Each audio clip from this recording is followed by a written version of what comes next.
بسم الله الرحمن الرحيم.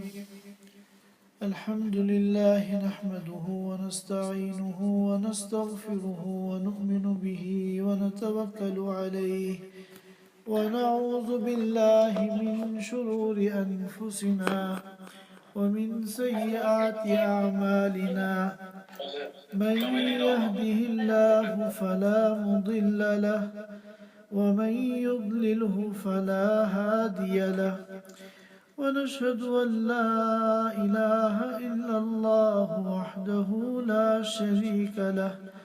ونشهد أن سيدنا وحبيبنا ومولانا محمدا عبده ورسوله صلى الله تعالى عليه وعلى آله وأصحابه وبارك وسلم تسليما كثيرا كثيرا. أما بعد فأعوذ بالله من الشيطان الرجيم. إن عدة الشهور عند الله 12 شهرا في كتاب الله يوم خلق السماوات والأرض منها 4 حرم ذلك الدين القيم فلا تظلموا فيهن أنفسكم. ويقول النبي صلى الله عليه وسلم: أفضل الصيام بعد رمضان شهر الله المحرم او كما قال علیہ الصلاۃ والسلام. حضرات سامعین کرام، محرم الحرام کا مبارک مہینہ چل رہا ہے، لہذا اس مناسبت سے چند باتیں آپ حضرات کی خدمت میں عرض کرنی ہیں. میری طبیعت کل سے کافی خراب ہے اور جی چاہ رہا تھا کہ معذرت کر دوں، لیکن یہ ہے کہ محرم کی مناسبت سے میں نے سوچا کہ چند باتیں عرض کرنا ضروری ہیں، اس لیے ہمت کر کے میں گفتگو کر رہا ہوں. اللہ تعالیٰ سے دعا فرمائیں کہ اللہ تعالیٰ حق بات کہنے کی اور دین کی صحیح ترجمانی کی مجھے توفیق عطا فرمائے اور آج کی گفتگو میرے لیے آسان بنائے. محرم الحرام کا مہینہ یہ انتہائی فضیلت اور برکت والا مہینہ ہے. اللہ تعالیٰ نے قرآن پاک میں فرمایا ہے: ان عدت الشہور عند اللہ 12 شہرا فی کتاب اللہ یوم خلق السماوات والارض منها 4 حرم، کہ مہینوں کی تعداد اللہ کے نزدیک 12 ہے، ان میں سے 4 مہینے حرمت والے ہیں. حرمت کا مطلب ہے عربی زبان میں عظمت والے، فضیلت والے ہیں. سال کے 12 مہینوں میں خصوصی حرمت اور فضیلت اور عظمت والے یہ 4 مہینے کون سے ہیں؟ ان کو تو قرآن پاک میں بیان نہیں کیا گیا، البتہ احادیث مبارکہ میں اللہ کے رسول صلی اللہ علیہ وسلم نے ان 4 مہینوں کی وضاحت فرمائی. چنانچہ روایتوں میں آتا ہے کہ یہ 4 مہینے، ان میں 3 تو لگاتار ہیں: ذی قعدہ، ذی الحجہ اور محرم الحرام، اور چوتھا مہینہ ہے رجب المرجب. سامعین سے درخواست ہے کہ اپنا جو ہے مائک بند کر دیں، جزاکم اللہ خیر. تو کل ملا کے یہ 4 مہینے ہیں جو حرمت والے ہیں: ذی قعدہ، ذی الحجہ، محرم اور رجب المرجب جو شعبان سے پہلے آتا ہے. علماء کرام نے فرمایا کہ ان 4 مہینوں میں بھی سب سے زیادہ حرمت اور سب سے زیادہ عظمت اور سب سے زیادہ فضیلت ماہ محرم الحرام کی ہے. یہ محرم الحرام کا جو مہینہ ہے تاریخی اعتبار سے بڑی اہمیت کا حامل ہے۔ ہمارا جو اسلامک کیلنڈر ہے جس کو ہم عربی سال بھی کہتے ہیں اور قمری سال بھی کہتے ہیں، ہجری سال بھی کہتے ہیں، یہ اسلامی جو کیلنڈر ہے اس کی ابتدا محرم الحرام سے ہوتی ہے۔ چنانچہ جب محرم کی پہلی تاریخ آتی ہے تو یہ اسلامی کیلنڈر کا پہلا دن ہے، اور اسلامی کیلنڈر یہ قائم کیا تھا حضرت عمر بن خطاب رضی اللہ تعالی عنہ نے اپنے دور خلافت میں۔ اللہ کے رسول صلی اللہ علیہ وسلم کے زمانے میں اس اسلامک کیلنڈر کا وجود نہیں تھا۔ یہ مہینے تو موجود تھے، محرم، صفر، ربیع الاول، ربیع الثانی، جمادی الاولی، جمادی الثانیہ، رجب، شعبان، رمضان، شوال، ذی قعدہ اور ذی الحجہ۔ یہ 12 مہینے تو قرآن کی تعلیمات کے مطابق اس دن سے ہے جس دن اللہ تعالیٰ نے آسمان و زمین پیدا کیے تھے۔ چنانچہ آیت مبارکہ میں ہے کہ اللہ تعالیٰ کے نزدیک مہینوں کی تعداد 12 ہے، کب سے؟ یوم خلق السماوات والارض، جس دن سے آسمان و زمین پیدا ہوئے اس دن سے ان 12 مہینوں کا وجود ہے۔ اب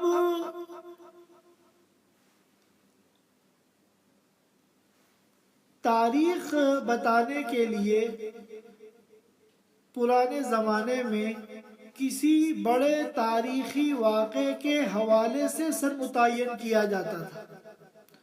مثال کے طور پر جس سال ابرہہ نامی بادشاہ نے بیت اللہ پر حملہ کیا تھا اور وہ ہاتھیوں کا لشکر لے کر آیا تھا اور اللہ تعالیٰ نے اس کو ہلاک و برباد کیا اور بیت اللہ کی حفاظت کی، جو پورا واقعہ سورۃ الفیل کے اندر بیان کیا گیا ہے، الم تر کیف فعل ربک باصحاب الفیل۔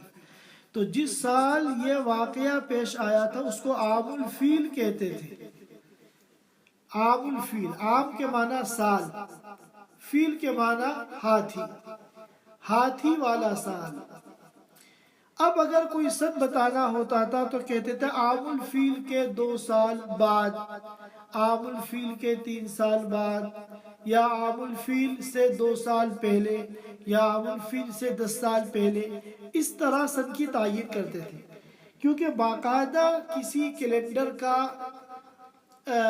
جو ہے وجود نہیں تھا۔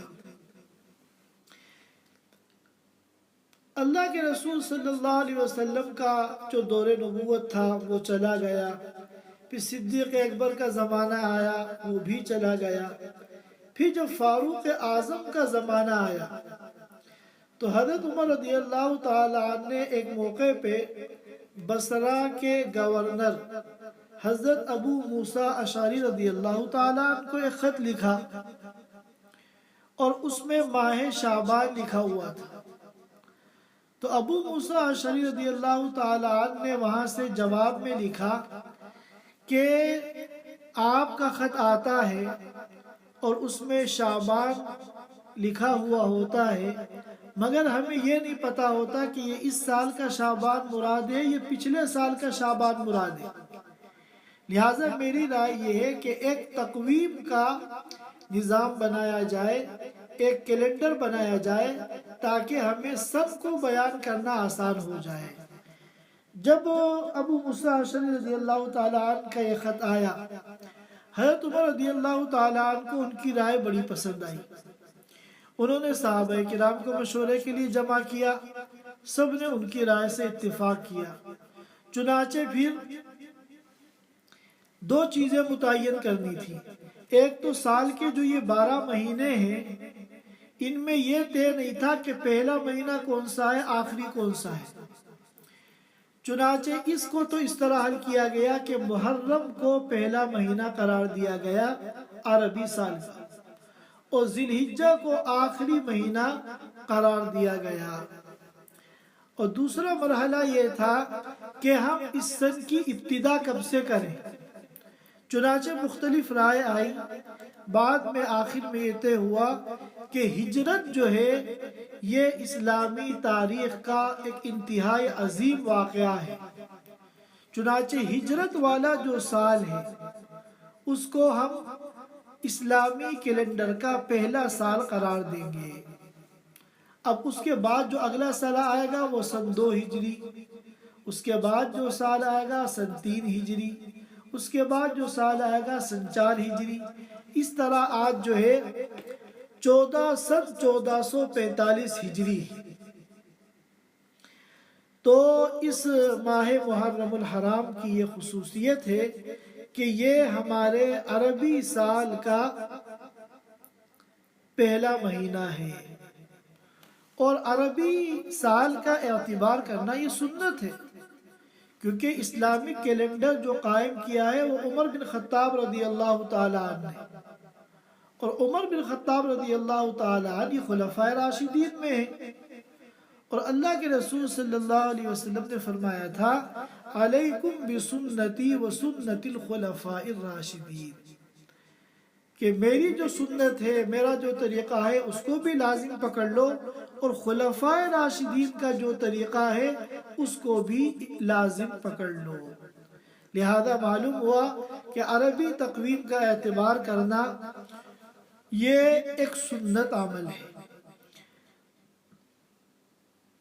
ماہ محرم الحرام کی ایک فضیلت تو یہی ہے کہ اللہ تعالیٰ نے قرآن میں اس کو حرمت والا مہینہ قرار دیا ہے، اور علماء کرام نے فرمایا ہے کہ حرمت والے جو یہ 4 مہینے ہیں، ذی قعدہ، ذی الحجہ، محرم اور رجب، ان میں سب سے زیادہ حرمت اور فضیلت جو ہے وہ محرم الحرام کی ہے۔ اور ایک حدیث میں آتا ہے کہ اللہ کے رسول صلی اللہ علیہ وسلم نے فرمایا افضل الصیام بعد رمضان شہر اللہ المحرم، کہ رمضان کے روزوں کے بعد سب سے زیادہ فضیلت والے روزے ماہ محرم الحرام کے روزے ہیں۔ اس حدیث پاک میں اللہ کے رسول صلی اللہ علیہ وسلم نے محرم کا جو تذکرہ کیا ہے، اس سے بھی محرم کی خصوصیت اور فضیلت کا علم ہوتا ہے، کیونکہ اللہ کے رسول صلی اللہ علیہ وسلم نے فرمایا شہر اللہ افضل الصیام بعد رمضان، سب سے زیادہ فضیلت والا روزوں کی فضیلت والا مہینہ رمضان کے بعد شہر اللہ المحرم، وہ محرم کا مہینہ ہے جو اللہ کا مہینہ ہے۔ اللہ نے محرم کی نسبت اپنی طرف کی، وہ کہا شہر اللہ، اللہ کا مہینہ محرم۔ تو اب سوال یہ پیدا ہوتا ہے کیا دوسرے مہینے اللہ کے نہیں ہیں؟ کیا رمضان اور شوال اور دیگر جو مہینے ہیں وہ اللہ کے نہیں ہیں؟ تو جواب یہ ہے کہ مہینے سب اللہ کے لیے ہیں، سارے زمان اور سارے مکان، ساری کائنات سب اللہ کے لیے ہے، لیکن اللہ نے محرم کی نسبت جو اپنی طرف کی، اس سے محرم کی خصوصیت اور فضیلت کا پتہ چلا۔ یہ اسی طرح ہے کہ کسی شخص کے 10-12 لڑکے ہوں، لیکن ان میں ایک بڑا ہونہار ہے، بڑا فرما بردار ہے، بڑا ذہین ہے، پڑھائی میں محنتی ہے، تو اپنے تمام لڑکوں کی موجودگی میں باپ اس ایک بیٹے کو اپنے سینے سے لگا کے کہتا ہے کہ میرا بیٹا تو یہ۔ اس کا مطلب یہ نہیں کہ دوسرے بیٹے نہیں، وہ بھی اسی کے بیٹے ہیں، مقصد یہ ہوتا ہے کہ یہ خصوصی ہے، یہ اسپیشل ہے، جو فضیلت اور جو خوبیاں اس کے اندر ہے وہ دوسروں کے اندر نہیں ہیں۔ اسی طرح آپ جانتے ہیں، معلوم ہوا کہ مہینے کے اعتبار سے محرم کا پورا مہینہ روزوں کی فضیلت والا مہینہ ہے۔ سب سے زیادہ فضیلت تو رمضان کے روزوں کی ہے۔ رمضان کے روزوں کے بعد جس مہینے کے روزوں کی اللہ کی نگاہ میں سب سے زیادہ فضیلت ہے وہ محرم الحرام کا مہینہ ہے۔ اور یہ آپ حضرات جانتے ہیں کہ محرم کی جو 10 تاریخ ہے اس کو عاشورہ کہتے ہیں۔ محرم کی جو 10 تاریخ ہے اس کو عاشورہ کہتے ہیں۔ عاشورہ کا روزہ اس کی ایک اور فضیلت ہے، اور وہ فضیلت کیا ہے؟ اللہ کے رسول صلی اللہ علیہ وسلم نے فرمایا کہ عاشورہ کا روزہ پچھلے 1 سال کے گناہ کا کفارہ ہے۔ پچھلے 1 سال کے گناہ کا کفارہ ہے۔ پہلے یہ عاشورہ کا روزہ فرض تھا۔ رمضان کے روزوں کی فرضیت سے پہلے عاشورہ کا روزہ یعنی 10 محرم الحرام کا روزہ فرض تھا۔ بعد میں جب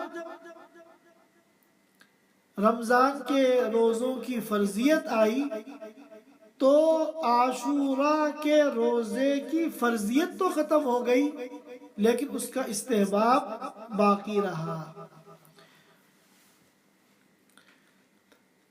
لیکن عاشورہ کے روزے کے ساتھ یہ بات بھی سمجھنی چاہیے کہ تنہا عاشورہ کا روزہ نہیں رکھنا چاہیے، بلکہ اس کے ساتھ 1 دن پہلے کا روزہ یا 1 دن بعد کا روزہ ملا لینا چاہیے۔ اور اس کی وجہ یہ ہے کہ اللہ کے رسول صلی اللہ علیہ وسلم جب مدینہ منورہ تشریف لائے تھے ہجرت کر کے، اور یہاں کے رہنے والے یہودیوں کا یہ عمل آپ کو پتہ چلا کہ وہ عاشورہ کا روزہ رکھتے ہیں، 10 محرم الحرام کا روزہ رکھتے ہیں۔ تو آپ صلی اللہ علیہ وسلم نے معلوم کیا کہ بھائی تم عاشورہ کا روزہ کیوں رکھتے ہو؟ تو مدینے کے یہودیوں نے بتایا کہ عاشورہ کے دن یعنی محرم کی 10 تاریخ میں اللہ تعالیٰ نے حضرت موسیٰ علیہ السلام کو فرعون اور اس کے لشکر سے نجات عطا فرمائی تھی۔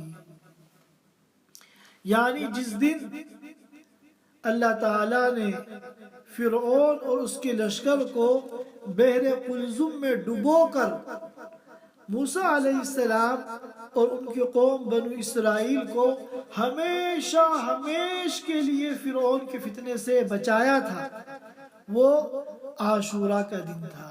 لہذا ہم شکرانے کے طور پر اس دن روزہ رکھتے ہیں۔ اللہ کے رسول صلی اللہ علیہ وسلم نے جب یہ بات سنی تو آپ نے فرمایا کہ موسیٰ علیہ السلام کی نجات پر شکر ادا کرنے کے ہم ان سے زیادہ مستحق ہیں، لہذا ہم بھی اس دن شکرانے کا روزہ رکھیں گے، لیکن ہمیں ان کی مخالفت کرنی ہے، ہمیں ان کی مشابہت سے بچنا ہے۔ تو مشابہت سے بچنے کا طریقہ یہ ہے کہ جب کوئی عاشورہ کا روزہ رکھے تو صرف 1 دن عاشورہ کا روزہ نہ رکھے، بلکہ یا تو 9 اور 10 کا روزہ رکھے یا 10 اور 11 کا روزہ رکھے۔ علامہ ابن القیم رحمۃ اللہ علیہ نے زاد المعاد میں فرمایا ہے کہ 3 صورتیں ہیں۔ سب سے افضل تو یہ ہے کہ تینوں دن کے روزے رکھ لے، 9 کا بھی رکھ لے، 10 کا بھی رکھ لے، 11 کا بھی رکھ لے۔ دوسرے نمبر پر افضل ہے کہ 9 اور 10 کا رکھے، اور تیسرے نمبر پر ہے کہ 10 اور 11 کا رکھے۔ سلف صالحین کا معمول تھا کہ عاشورہ کے دن وہ اپنے بچوں کا بھی روزہ رکھواتے تھے، حالانکہ بچے نابالغ ہیں، ابھی وہ مکلف نہیں ہیں، لیکن اس دن کے روزے کی فضیلت سے ہمارے بچے بھی محروم نہ رہیں، اس لیے وہ اپنے بچوں کا بھی اس دن روزہ رکھواتے تھے۔ لہذا عاشوراء کے روزے کا، 10 محرم کے روزے کا ہم سب کو اہتمام کرنا چاہیے، اور جتنا زیادہ سے زیادہ ہو سکے اس دن روزہ رکھنے کی کوشش کرنی چاہیے، چاہے 9-10 کا روزہ رکھ لیں یا 10 اور 11 کا روزہ رکھ لیں، اور اگر اللہ تعالیٰ توفیق دے تو سب سے افضل شکل جو ابن القیم رحمۃ اللہ علیہ نے بیان کی ہے کہ تینوں دن کے روزے رکھ لیں۔ رمضان کے روزوں کے علاوہ جن نفل روزوں کا اللہ کے رسول صلی اللہ علیہ وسلم ایسا اہتمام کرتے تھے کہ کبھی ان روزوں کو چھوڑتے نہیں تھے نفل ہونے کے باوجود، ان میں یہ عاشوراء کا روزہ بھی ہے۔ اور عبداللہ ابن عباس رضی اللہ تعالیٰ عنہ فرماتے ہیں کہ میں نے اللہ کے رسول صلی اللہ علیہ وسلم کو جس دن کے روزے کا سب سے زیادہ اہتمام کرتے ہوئے پایا وہ عاشوراء کے دن کا روزہ ہے، اور جس مہینے کے روزوں کا سب سے زیادہ اہتمام کرتے ہوئے پایا وہ رمضان کے مہینے کے روزے ہیں۔ تو گویا مہینے کے اعتبار سے سب سے زیادہ آپ رمضان کے مہینے کے روزوں کا اہتمام کرتے تھے، اور دن کے اعتبار سے سب سے زیادہ آپ عاشوراء کے دن کے روزے کا اہتمام فرماتے تھے۔ اسی طرح ایک اور روایت ہے جس میں آتا ہے کہ جو عاشوراء کے دن اپنے گھر والوں پر، اپنے بیوی بچوں پر، اپنے ماتحتوں پر، نوکر چاکر پر کھانے پینے میں وسعت کرے گا، یعنی معمول کا جو کھانا ہے اس سے زیادہ اچھا اس دن کھلائے گا، تو اللہ تعالیٰ پورے سال اس کے رزق میں برکت عطا فرمائیں گے۔ عاشوراء کے دن جس طرح ہم روزانہ کھاتے ہیں پیتے ہیں، عاشوراء کے دن ہم خاص اہتمام کر لیں اور اپنے گھر والوں کو اچھا سے اچھا، زیادہ سے زیادہ ہم کھلانے کی کوشش کریں، تو حدیث میں آتا ہے کہ اس عمل کرنے سے پورے سال اللہ تعالیٰ رزق میں برکت عطا فرماتے ہیں۔ یہ حدیث جو ہے متکلم فی ہے، اس کی سند پہ کلام ہے۔ بعض لوگوں نے اس حدیث کو ضعیف کہا ہے اور اس حدیث کا اعتبار نہیں کیا، لیکن علماء کی اور محدثین کی ایک بڑی جماعت ایسی ہے جو اس حدیث کو فضائل کے باب میں معتبر مانتی ہے، اور وہ لوگ اس کا اہتمام کرتے تھے کہ عاشوراء کے دن زیادہ سے زیادہ اچھا سے اچھا اپنے بیوی بچوں کو کھانا کھلائے۔ بلکہ بعض محدثین اور فقہا نے اپنا تجربہ بیان کیا کہ ہمارا تجربہ ہے کہ واقعتاً اگر کوئی عاشوراء کے دن اپنے بیوی بچوں کو اچھا سے اچھا کھلائے تو اس کے پورے سال رزق میں برکت ہوتی ہے۔ لہذا چونکہ حدیث بہت اعلیٰ درجے کی نہیں ہے، لہذا اس پر اصرار تو نہیں کرنا چاہیے۔ کوئی اگر اس پر عمل نہ کرے تو اس کے اوپر تنقید نہیں کرنی چاہیے، لیکن اگر کوئی اس پر عمل کرنا چاہے تو اللہ کی ذات سے امید ہے کہ انشاءاللہ فائدہ ہوگا، اور اللہ تعالیٰ پورے سال اس کے رزق میں برکت پیدا فرمائیں گے۔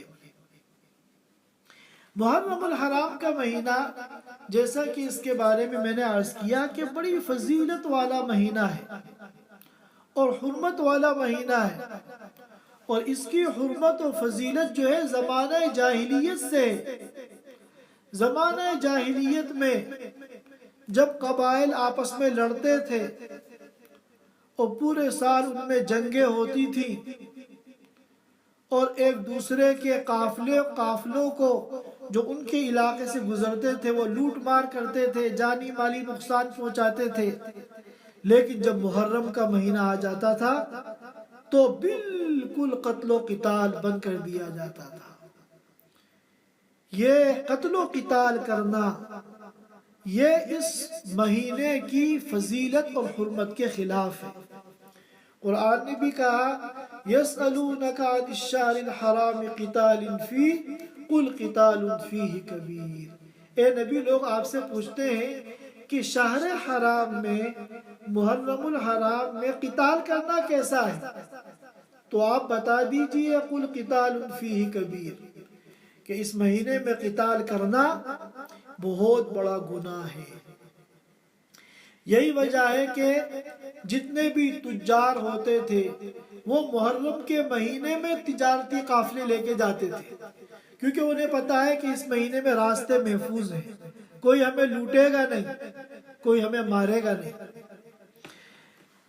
لیکن اس مہینے کے بارے میں امت مسلمہ بہت سی غلط فہمیوں کا شکار ہے، اور اس کی ایک بڑی وجہ یہ ہے کہ سن 61 ہجری میں ایک کربلا کے میدان میں ایک ایسا واقعہ پیش آیا جو اسلامی تاریخ نہیں بلکہ انسانی تاریخ کا ایک المناک اور افسوسناک واقعہ ہے، اور اس کی جتنی بھی مذمت کی جائے کم ہے۔ اور وہ واقعہ آپ سب جانتے ہیں کہ سن 61 ہجری میں کربلا کے میدان میں نواسہ رسول سیدنا حضرت حسین رضی اللہ تعالیٰ عنہ کو انتہائی المناک طریقے سے شہید کر دیا گیا۔ ان کی اس مظلومانہ شہادت پر جتنی مذمت کی جائے کم ہے، لیکن اس واقعے کو بنیاد بنا کر ایک مخصوص فرقے نے بہت سی بدعات اور خرافات اور رسومات شروع کی۔ اب ہر مذہب اپنی تعلیمات پر عمل کرنے میں آزاد ہے، وہ اگر اپنے مذہب کے مطابق عمل کرتے ہیں تو ہم ان کے بارے میں کچھ نہیں کہہ سکتے، لیکن ان کے دیکھا دیکھی بہت سے مسلمانوں نے بھی ان خرافات پر عمل کرنا شروع کر دیا۔ چنانچہ محرم کے مہینے میں ماتم کیے جاتے ہیں، محرم کے مہینے میں نوحہ خوانی کی جاتی ہے، مرثیے پڑھے جاتے ہیں، وغیرہ وغیرہ بہت ساری خرافات ہیں جو ہمارے ملکوں میں بہت سے مسلمان غیروں کے دیکھا دیکھی کرنے لگے ہیں۔ لہذا دین اسلام میں اس قسم کی خرافات کی کوئی گنجائش نہیں ہے۔ اسی طرح ایک غلط فہمی یہ ہے کہ محرم کے مہینے کو منحوس سمجھا جاتا ہے۔ یہی وجہ ہے کہ اس مہینے میں مسلمان اپنے بچوں اور بچیوں کی شادیاں نہیں کرتے۔ جب شادی کی تاریخ طے کرتے ہیں تو اس پہ غور کیا جاتا ہے، دیکھو محرم تو نہیں ہے۔